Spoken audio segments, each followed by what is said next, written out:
Clip number 777۔ اس clip میں آپ قرآن پاک کی سورہ مریم کی آیت نمبر 26 سے 28 تک کی تلاوت، ترجمہ اور تفسیر قرآن صراط الجنان سماعت فرمائیں گے۔ بسم اللہ الرحمن الرحیم۔ ترجمہ، اللہ کے نام سے شروع جو نہایت مہربان رحمت والا ہے۔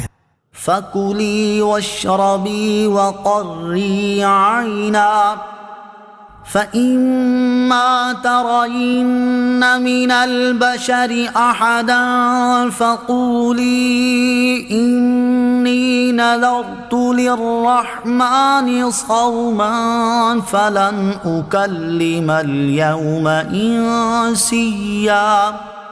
ترجمہ، تو کھا اور پی اور آنکھ ٹھنڈی رکھ، پھر اگر تو کسی آدمی کو دیکھے تو اشارے سے کہہ دینا کہ میں نے آج رحمان کے لیے روزے کی نظر مانی ہے، تو آج ہرگز میں کسی آدمی سے بات نہیں کروں گی۔ فَكُلِي وَاشْرَبِي وَقَرِّي عَيْنًا، تو کھا اور پی اور آنکھ ٹھنڈی رکھ۔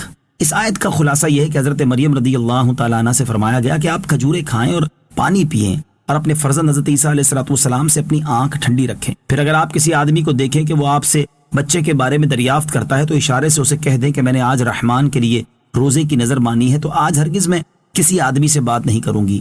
حضرت مریم رضی اللہ تعالی عنہا کو خاموش رہنے کی نظر ماننے کا اس لیے حکم دیا گیا تاکہ کلام حضرت عیسیٰ علیہ السلام فرمائے اور ان کا کلام مضبوط حجت ہو، جس سے تہمت زائل ہو جائے۔ اس سے معلوم ہوا کہ بے وقوف کے جواب میں خاموش رہنا اور منہ پھیر لینا چاہیے کہ جاہلوں کے جواب میں خاموشی ہی بہتر ہے، اور یہ بھی معلوم ہوا کہ کلام کو افضل شخص کے حوالے کر دینا اولا ہے۔ چپ رہنے کا روزہ منسوخ ہو چکا ہے۔ یاد رہے کہ پہلے زمانے میں بولنے اور کلام کرنے کا بھی روزہ ہوتا تھا، جیسا کہ ہماری شریعت میں کھانے اور پینے کا روزہ ہوتا ہے، البتہ ہماری شریعت میں چپ رہنے کا روزہ منسوخ ہو گیا ہے۔ حضرت ابو ہریرہ رضی اللہ تعالی عنہ فرماتے ہیں، نبی کریم صلی اللہ تعالی علیہ وسلم نے صوم وصال یعنی سحری اور افطار کے بغیر مسلسل روزہ رکھنے اور چپ کا روزہ رکھنے سے منع فرمایا ہے۔ فَأَتَتْ بِهِ قَوْمَهَا تَحْمِلُهُ قالوا يا مريم لقد جئت شيئا فريا يا أخت هارون ما كان أبوك امرأ سوء وما كانت أمك بغيا۔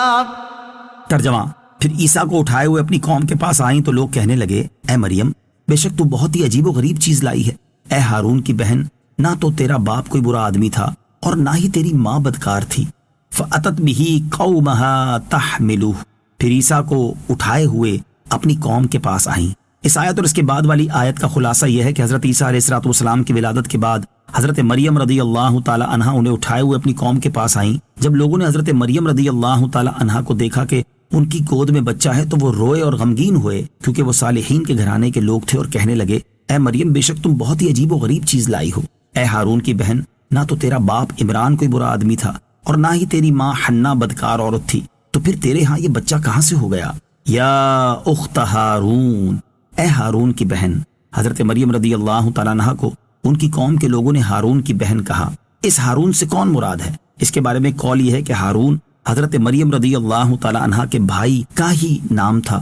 دوسرا قول یہ ہے کہ بنی اسرائیل میں ایک نہایت نیک اور صالح شخص کا نام ہارون تھا، اور اس کے تقوی اور پرہیزگاری سے تشبیہ دینے کے لیے آپ کو ہارون کی بہن کہا۔ تیسرا قول یہ ہے کہ اس سے مراد حضرت موسیٰ علیہ السلام کے بھائی ہی ہوں، اگرچہ ان کا زمانہ بہت بعید تھا اور 1000 سال کا عرصہ ہو چکا تھا، مگر آپ ان کی نسل سے تھی، اسی لیے ہارون کی بہن کہہ دیا۔